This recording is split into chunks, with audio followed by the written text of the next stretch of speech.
Hello, this is Chef John from Nonna's at the Homestead, and I will show you how to make some braised lamb shanks.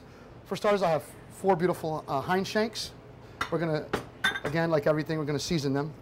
A little bit of salt and some pepper. Sear these in the pan a little bit. I'm gonna dredge them a little bit of flour to do so. I have already some oil going. If you have some gluten concerns, you don't have to flour them. Just make sure your oil is a little bit warmer so you get that searing effect, because you want that caramelization. And what we want to do is get some color on them.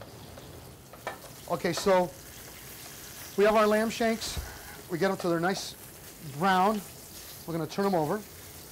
So basically, we got a nice little color here, and we are going to place them in our container. Now, I'm putting it in something like this at home. You could probably use a Dutch oven, one of those aluminum turkey pans that you get at the store, anything that's going to be able to hold the quantity that we're using. So we're going to go ahead and transfer this to our baking pan. And in the same pan that we got going here, we're going to go ahead and add our vegetables. And it's just celery, carrots, and onions.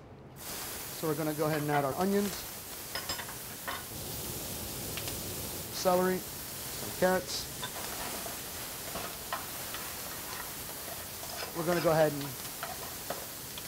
again, get these cooking so they get some color and release some flavors. I have some beautiful herbs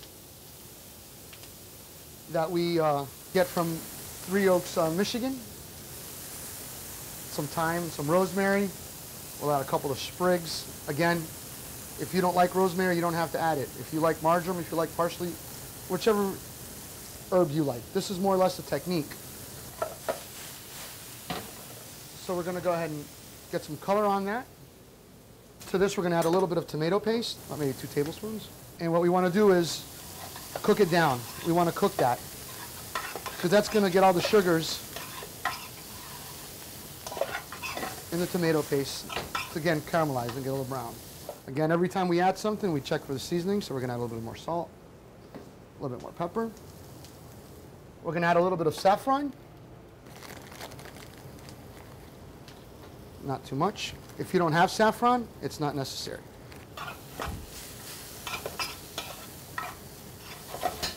Now we're going to add some red wine. I'm using a Chianti.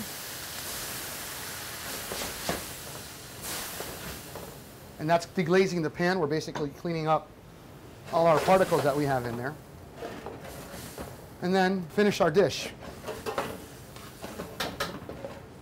We're going to pour all our vegetables, our wine, inside our pan. We're going to add some stock. I'm using a vegetable stock. Make sure they're in there. They're nice and tight so they don't bounce around too much.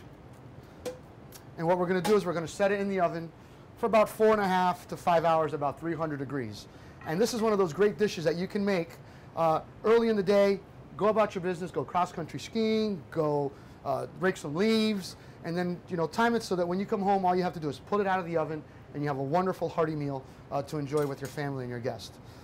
Alrighty, so I've taken the lamb shanks that we placed in our pan. I see arranged them on a platter. I have some more root vegetables. I have some parsnips, some celery roots, some turnips that we blanched. I kept all the braising liquid that we retained, and that's going to make this wonderful broth. And we're going to go ahead and just place that right on top of our lamb shanks. And then we just finish it off with a little bit of gremolata, which is parsley, lemon zest, and a little bit of roasted garlic, a little bit of extra virgin olive oil. And voila, braised lamb shanks from Nonna's at the Homestead.